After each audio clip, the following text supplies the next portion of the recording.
teman-teman, kembali dengan saya lagi Felix, dan sesuai dengan banyaknya permintaan dari kalian, maka pada kesempatan kali ini saya akan membahas mengenai Donghua Shixing pada season keempatnya. Akhirnya setelah menunggu hampir setahun, kisah Sun Wukong bersama kawan-kawannya kini telah kembali dilanjutkan. Mungkin bagi sebagian dari kalian yang lupa bisa nonton ulang atau maraton Donghua Shixing dari prequel, season 1, season 2, dan season ketiganya yang juga sudah pernah diupload di channel ini agar kalian tidak gagal paham saat mengikuti kelanjutannya. Tapi bagi kalian yang malas, di sini saya juga akan memberikan sedikit rangkumannya, dan bagi yang ingin langsung ke pembahasan season keempatnya, silahkan langsung loncat ke menit berikut. Spoiler warning ya bagi kalian yang belum dan ingin menyaksikan Donghuanya secara langsung. Pada prequel berdurasi 1 jam menceritakan mengenai asal-usul Sun Wukong serta konflik utama yang akan dihadapi. Pada awalnya Sun Wukong adalah seekor siluman kera yang tinggal di bumi dan menjadi raja dari para kera di sebuah tempat bernama Gunung Huakuo. Sampai suatu hari ia bertemu dan jatuh hati dengan seorang putri kaisar bernama Suyi yang berasal dari kerajaan langit. Sayangnya kisah asmara mereka tidak mendapatkan restu semesta karena aturan langit yang mempertegas larangan hubungan antara bangsa dewa dengan makhluk bumi. Pada suatu malam, Sun Wukong menerobos kerajaan langit untuk menemui Suyi, namun aksinya tersebut ketahuan oleh para dewa sehingga terjadilah baku hantam yang menggemparkan seisi kerajaan langit. Tidak ada satupun dari mereka yang sanggup menghadapi Sun Wukong hingga datang seorang dewa bernama Rulai yang sanggup melumpuhkan siluman kera tersebut lalu menyegelnya di suatu tempat yang bernama Gunung Lima Jari. Setelah 300 tahun berlalu, Dewa Rulai kembali menemui Sun Wukong untuk memberinya sebuah misi dari Sang Kaisar Langit, yaitu mencari kitab suci di wilayah barat. Rulai berjanji bahwa ia akan kembali mempertemukan Sun Wukong dengan Suyi asalkan misi tersebut berhasil diselesaikan. Sun Wukong pun sepakat, namun ia tidak akan berangkat sendirian melainkan ditemani oleh seorang biksu bernama Tan Sangzang yang sekaligus menjadi guru spiritualnya. 3 adik seperguruan yang bernama Zubaji si siluman babi, Sa Wuqing si siluman sungai pasir, serta Aose yang merupakan mantan pangeran naga laut yang menjelma menjadi seekor kuda putih. Perjalanan selama bertahun-tahun mereka lakukan. Berbagai rintangan dan halangan pun telah berhasil dilalui sampai akhirnya mereka berhasil mendapatkan apa yang selama ini mereka cari, yaitu kitab suci atau yang kemudian sering disebut sebagai api penyucian. Tugas terakhir dalam misi ini adalah menyerahkan api penyucian kepada Sang Kaisar Langit. Namun sesampainya di kerajaan langit, Sun Wukong menyadari banyak keanehan sehingga ia enggan untuk menyerahkan benda tersebut sebelum dipertemukan dengan Suyi. Hal ini tentu sesuai dengan apa yang pernah dijanjikan. Namun Sang Kaisar menolak dan justru mengerahkan para dewa untuk menyerang Sun Wukong demi merebut api penyucian secara paksa. Tan Sangzang yang merasa bimbang justru mengkhianati muridnya sendiri yang membuat Sun Wukong pada akhirnya terbunuh dan tubuhnya disegel jauh ke dalam samudra. Setelah prequel, lanjut ke season 1 yang terdiri dari 16 episode. Beberapa lama setelah insiden penyerahan api penyucian dan terbunuhnya Sun Wukong, Dewa Rulai mulai mencurigai Kaisar Langit yang memang telah menyimpang dari jalannya. Api penyucian yang harusnya digunakan untuk kebaikan justru Kaisar Langit manfaatkan untuk merencanakan sesuatu yang sangat jahat. Bahkan Suyi, putrinya sendiri, Kaisar Langit buang ke dunia bawah karena secara tidak sengaja telah mengetahui rencana tersebut. Singkat cerita, Dewa Rulai pun berjuang sendirian untuk merebut api penyucian dari tangan Kaisar Langit lalu memberikannya kepada Raja Naga Laut Barat untuk disembunyikan di tempat yang aman. Demi untuk tetap menyembunyikan api penyucian, Raja Naga Laut Barat kemudian mengubah wujudnya menyerupai sosok gadis kecil yang ia beri nama Xiaoyu. Xiaoyu pun tumbuh dewasa bersama Bailang, sosok siluman serigala yang pernah ia selamatkan sewaktu kecil. Singkat cerita, pihak Kerajaan Langit akhirnya mengetahui kalau api penyucian disembunyikan oleh Raja Naga Laut Barat, sehingga banyak pasukan dikerahkan untuk menyerang kediaman dari suku naga. Banyak yang tewas dalam insiden tersebut termasuk Raja Naga sendiri dan kakak angkat Xiaoyu yang bernama Yuzong. Beruntung Bailang bisa membawa pergi Xiaoyu ke tempat yang aman sehingga Kaisar Langit gagal mendapatkan api penyucian. Dari sini jugalah Bailang mengetahui identitas Xiaoyu yang sebenarnya. Sebelum meninggal, Yuzong berpesan agar Bailang pergi menemui seorang biksu bernama Tan Sangzang untuk menjalankan misi mengembalikan api penyucian ke tempat asalnya agar tidak lagi jatuh ke tangan yang salah. Singkat cerita, Bailang pun berhasil bertemu dengan Tan Sangzang dan singkat cerita Tan Sangzang pun bersedia berangkat demi menebus semua kesalahannya di masa lalu.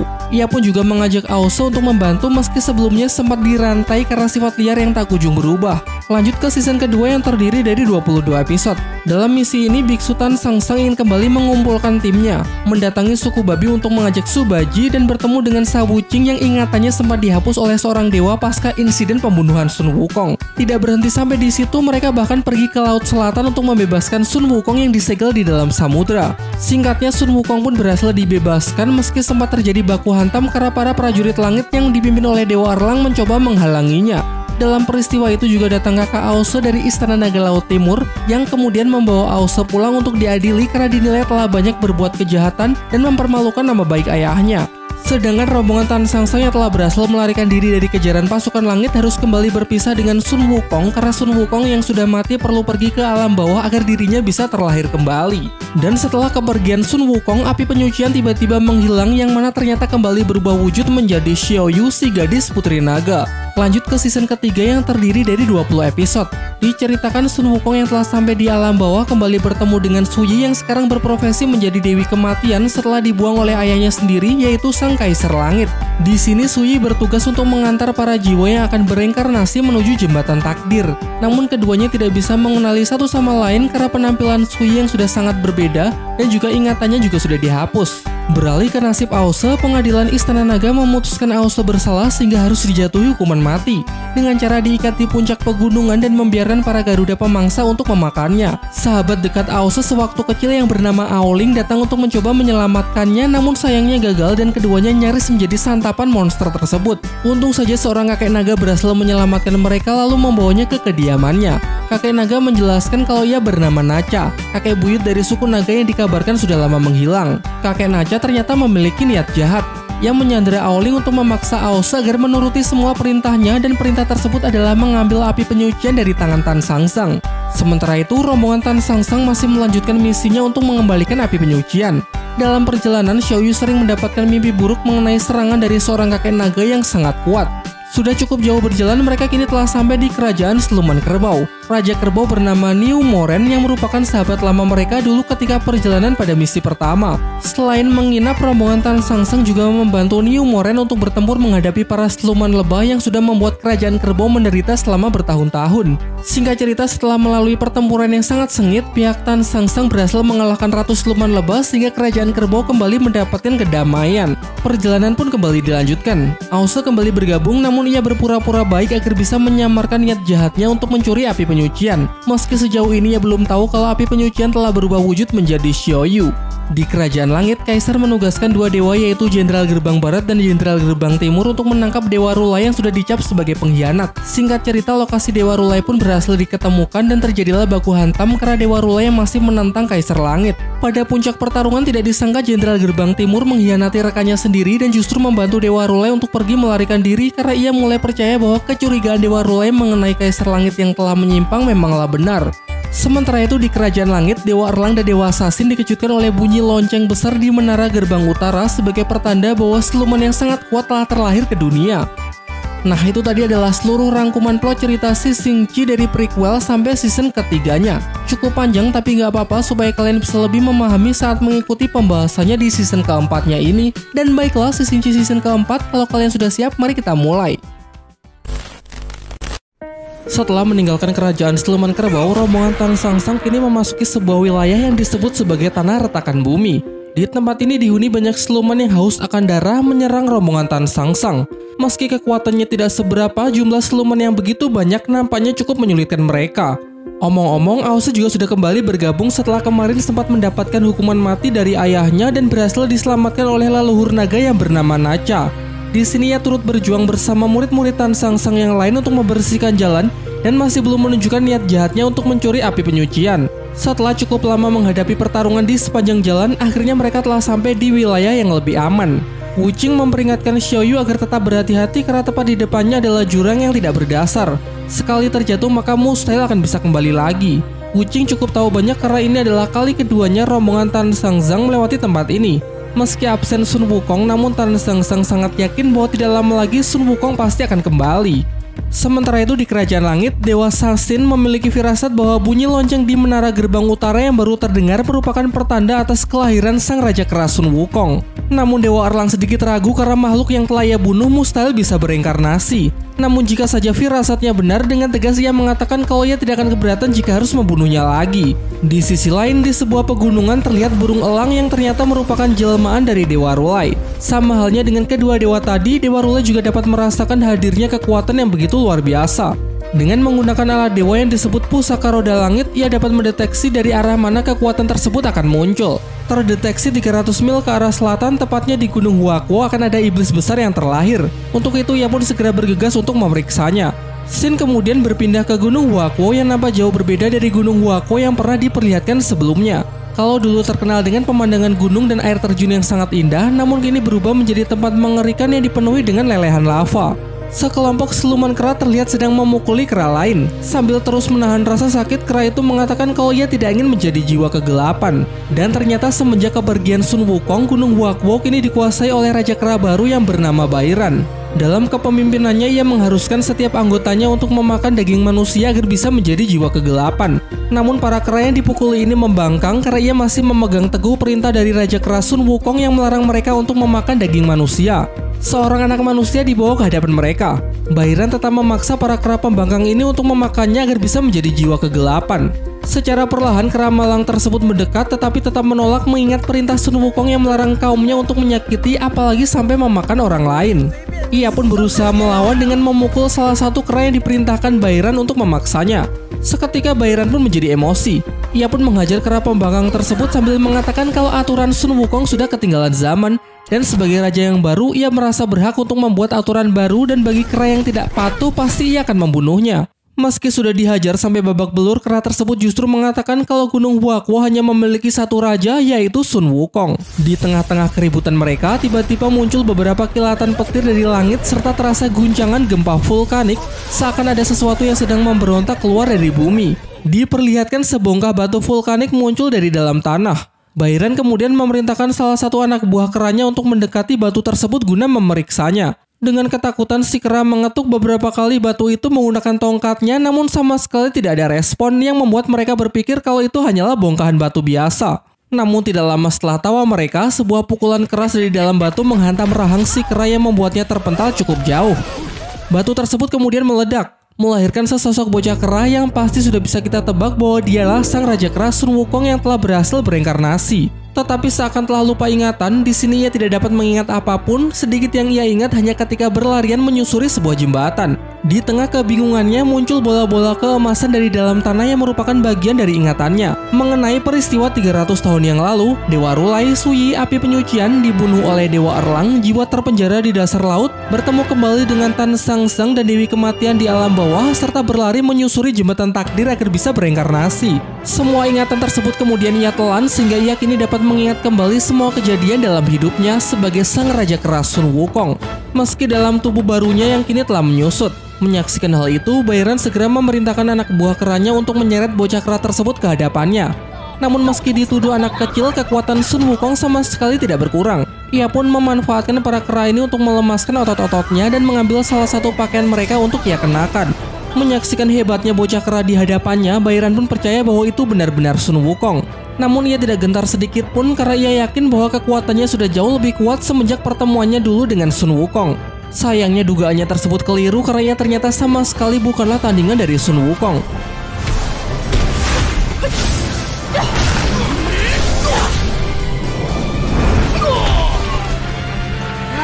Bairan kemudian mengingatkan Sun Wukong mengenai masa lalunya. Dahulu ia hanyalah salah satu kera kecil di Gunung Huaqua yang sangat mengagumi Sun Wukong.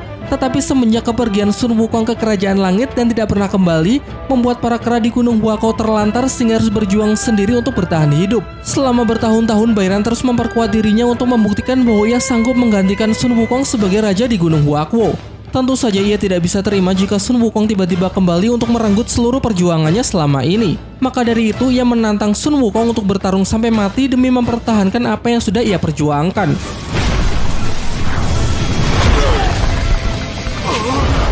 Tanpa membalas sepatah kata pun, Sun Wukong langsung berubah ke mode kera raksasanya untuk menghajar Bairan tanpa ampun.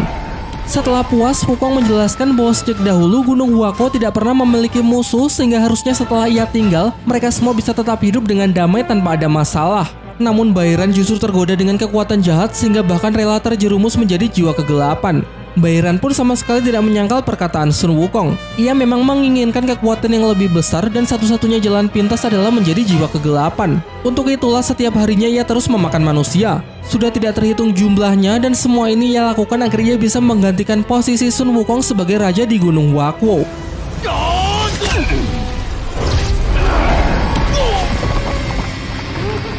Namun meski benar begitu, Sun Wukong tetap menyalahkan perbuatan Bairan yang sudah jauh menyimpang.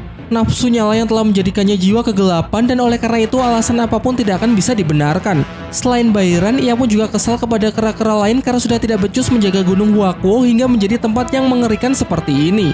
Di tengah kekesalannya datang Dewa Rula yang menyapa. Ia langsung bisa mengenali Sun Wukong karena meski wujud fisiknya berubah tetapi esensi dari jiwanya masih tetap sama. Namun nampaknya Sun Wukong tidak senang mengingat Dewa Rula yang dulu tidak muncul saat insiden perebutan api penyucian di Kerajaan Langit pada 16 tahun yang lalu. Mengenai masalah tersebut, Dewa Rula mengatakan bahwa ia akan mencari kesempatan yang tepat untuk menjelaskan semuanya. Namun saat ini ada masalah yang jauh lebih penting sehingga ia meminta agar Sun Wukong mengesampingkan masalah pribadi terlebih dahulu dan membantunya untuk menyelesaikan masalah tersebut karena ini berkaitan dengan perjalanan Tan Sang Sang serta Kerajaan Langit yang sudah berada di ambang kehancuran. Untuk itu Dewa Rulai meminta Sun Wukong agar bersedia menemaninya ke sebuah tempat yang bernama Kerajaan Asura. Karena di sanalah terdapat sebuah benda yang ia katakan akan dapat mengungkap seluruh kebenaran. Mengingat hal ini menyangkut nama gurunya, Sun Wukong pun bersedia untuk menemaninya dan singkat cerita mereka berdua telah sampai di perbatasan Kerajaan Asura. Dewa Rulai kemudian menjelaskan mengenai benda yang harus mereka cari. Diceritakan pada 300 tahun yang lalu di tempat ini terjadi pertempuran yang sangat dahsyat antara pasukan Kerajaan Langit melawan pasukan Kerajaan Asura. Kala itu Sang Kaisar Langit bertempur menggunakan sebuah pedang yang melambangkan keadilan, namun di akhir pertempuran pedang tersebut tertinggal di kota terbengkalai di Kerajaan Asura yang memang menjadi medan peperangan.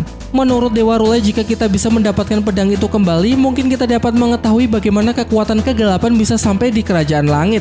Sebenarnya Sun Wukong agak malas jika berhubungan dengan Kerajaan Langit. Namun Rulai menambahkan bahwa kegelapan telah meracuni Kaisar Langit sehingga Kaisar Langit sangat berambisi untuk merebut api penyucian. Jadi jika kita berhasil mengungkap kebenaran dan berhasil menghentikan Kaisar Langit, maka secara tidak langsung juga akan membantu Tan Sang Sang untuk keberhasilannya mengembalikan api penyucian. Dewa Rulai pun kemudian menjelaskan rencananya. Nanti setelah berhasil memasuki kota terbengkalai, ia akan mencoba menarik perhatian dari para prajurit Asura, sementara tugas Sun Wukong adalah memanfaatkan kesempatan ini untuk pergi ke reruntuhan medan perang dan mengambil pedang Kaisar Langit secara diam-diam. Setelah pedang milik Kaisar Langit berhasil Wukong dapatkan, maka untuk langkah selanjutnya gulungan ini akan memberitahunya karena mungkin Dewa Rulai tidak akan kembali. Dijelaskan bahwa Raja Asura dijuluki sebagai Dewa Perang, memiliki ribuan prajurit pemberani yang percaya pada kekuatan tertinggi atau dengan kata lain masih memegang hukum rimba. Sebuah kerajaan kegelapan yang bahkan para dewa pun tidak berani untuk mengusiknya. Dalam perjalanan, sekelompok bocah melempari Sun Wukong dengan batu, karena memang kerajaan Asura sangat tidak ramah terhadap orang luar, termasuk sang Raja Asura yang diketahui bernama Luo Hao. Luo Hao tinggal bersama para saudara-saudaranya yang sangat barbar. Namun berbeda dengan anak-anak lain yang sangat gemar berkelahi saat berebut makanan, Luo Hao ini adalah pribadi pendiam yang lebih suka menyendiri. Pada suatu waktu ada anak lain yang mencoba untuk menegurnya. Namun Luo Hao menanggapinya dengan nada bicara sedih dan mengatakan bahwa tidak lama lagi mereka semua pasti akan terbantai. Beberapa tahun setelahnya memperlihatkan Luo Hao yang sudah tumbuh remaja bertarung melawan para bocah-bocah tadi di sebuah arena pertempuran yang memang diperuntukkan untuk melatih dan menyeleksi para prajurit muda Asura. Luo Hao terlahir dengan bakat bertarung yang jauh melampaui anak-anak seusianya. Tanpa memberikan belas kasihan, ia pun membunuh mereka semua dalam pertarungan tersebut, meski ia sempat mengatakan kalau ia sebenarnya juga terpaksa melakukan hal ini. Setelah pertarungan berakhir dan hanya menyisakan Luo Hao, ketua pengadilan Asura yang bernama Xin Luo Jia menghampirinya untuk memberikan ucapan selamat kepada Luo Hao sebagai salah satu prajurit Asura yang baru. Semua yang menyaksikannya pun bersorak ria atas kekuatan luar biasa yang sudah ditunjukkan oleh Luo Hao. Namun ekspresi datar terlihat di wajah Luo Hao yang menandakan bahwa ia sama sekali tidak merasa senang. Ketua pengadilan kemudian menyuruh Luo Hao untuk memilih bergabung dengan pasukan yang mana di antara 3 raja Asura yang ada. Omong-omong, di kerajaan Asura ini terbagi menjadi 3 kekuasaan yang masing-masing memiliki rajanya sendiri. Dan pengadilan Asura inilah yang menjadi pihak penengah termasuk memberikan kebebasan bagi mereka yang telah berhasil melewati ujian prajurit Asura untuk memilih ingin bergabung dengan pasukan yang mana. Secara mengejutkan, Luo Hao kemudian memotong kepala salah seorang anak yang telah ia bunuh, dan terkait kebebasan untuk memilih raja, ia lebih memilih untuk mengasingkan dirinya terlebih dahulu.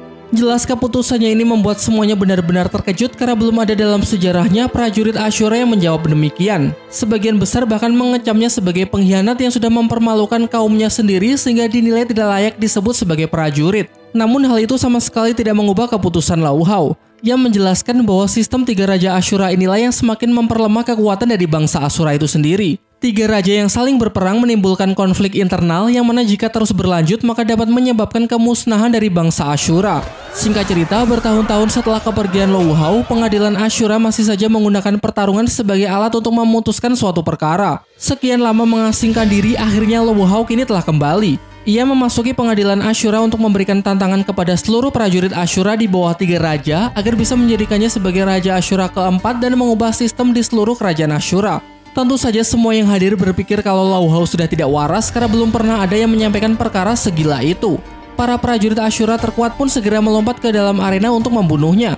Namun Low Hao pun seketika melepaskan auranya yang sangat mengerikan untuk menunjukkan perbedaan level di antara mereka.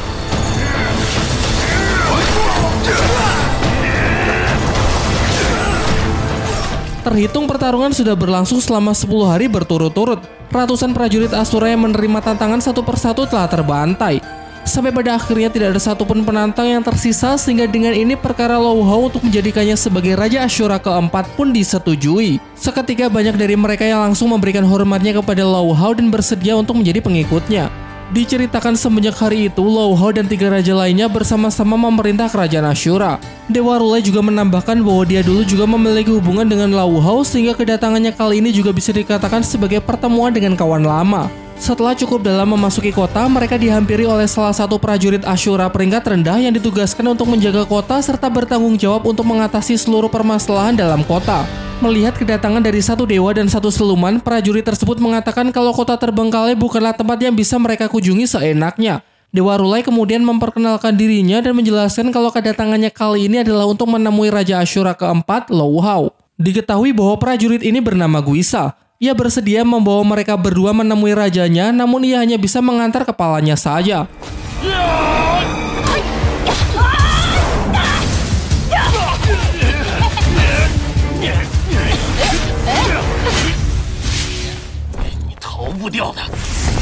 Pertarungan pun dimulai, mengundang banyak prajurit Ashura lain yang berdatangan karena menginginkan tengkorak dewa untuk dijadikan sebagai koleksi. Namun menurut Dewa Rulai tidak akan ada gunanya bertarung di sini, maka dari itu ia ingin mengajukan perkara ini ke pengadilan Ashura berdasarkan aturan yang berlaku. Permintaan Rulai sempat mendapatkan penolakan dari bangsa Ashura. Menurut mereka, Dewa Rulai tidak berhak untuk menggunakan pengadilan Ashura karena ia bukan berasal dari bangsa Ashura. Dewa Rulai kemudian menjelaskan bahwa sejauh yang ia tahu siapapun boleh mengajukan perkara ke pengadilan Ashura, yaitu dengan cara menyelesaikan perkara melalui pertarungan 1 lawan 1 di hadapan banyak orang. Penjelasan dari Dewa Rulai pun dibenarkan oleh ketua pengadilan Ashura yang bernama Huji. Ia bersedia untuk mempersiapkan pengadilan perkara Dewa Rulai dan mengatakan kepada semuanya jika ingin membunuh Dewa Rulai maka lakukan sesuai aturan yang berlaku di arena pengadilan. Namun meski begitu, Huji juga tidak serta-merta membela Dewa Rulai. Ia menegaskan bahwa kerajaan Ashura akan tetap selalu bermusuhan dengan para dewa. Dewa Rulai kemudian menyampaikan tujuannya datang ke tempat ini bukanlah ingin mengacau, tetapi hanya ingin bertemu dengan Low Hao untuk membicarakan hal yang sangat penting. Sesuai permintaan Dewa Rulai, di bawah kepemimpinan Huji, pengadilan Ashura pun dimulai. Peraturannya cukup sederhana. Dewa Rulai diharuskan melawan satu persatu penantang dan jika tidak ada lagi yang sanggup melawannya, maka permintaannya untuk menemui Low Hao akan disetujui oleh pengadilan. Penantang pertama bernama Baigou. Dengan penuh percaya diri, ia melompat ke dalam arena dan terlihat begitu yakin bahwa ia bisa mengalahkan Dewa Rulai. Seruan dari para penonton yang mendukungnya membuatnya lengah sehingga pukulan keras dari Dewa Rulai berhasil mendarat tepat di wajahnya.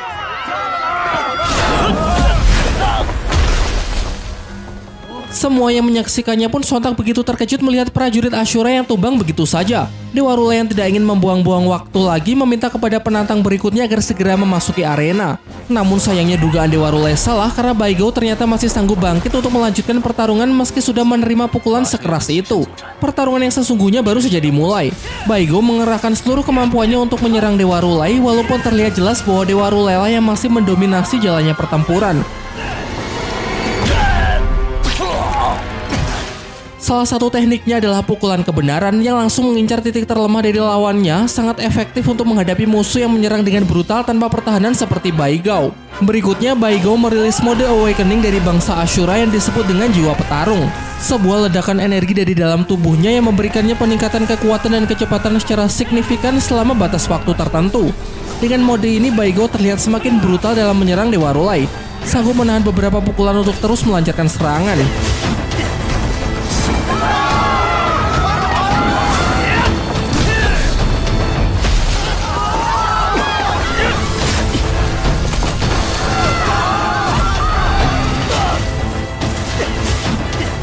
Wukong yang terpukau menyaksikan betapa serunya pertarungan mereka sempat lupa kalau ia juga mempunyai tugas tersendiri, yaitu mengambil pedang Kaisar Langit yang ditinggalkan di reruntuhan bekas medan perang. Sementara itu, Huji memerintahkan burung pembawa pesannya untuk segera menyampaikan kabar kepada Raja Ashura Lao Hao kalau Sun Wukong dan Dewa Rulai telah datang ke pengadilan Ashura. Kita kembali fokus ke dalam arena. Dengan mode ini, Baigo mulai terlihat cukup mampu untuk mengimbangi Dewa Rulai, bahkan beberapa kali ia juga sanggup mendaratkan serangan.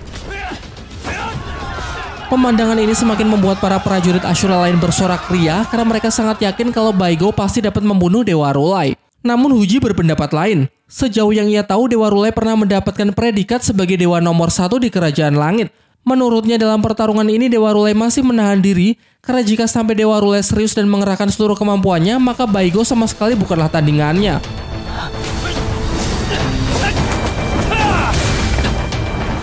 Sementara itu di dalam arena pertarungan masih berlanjut, dan benar saja Dewa Rulai berhasil mematahkan lengan kanan Baigo yang sekaligus menjadi akhir dari perjuangan prajurit Ashura tersebut.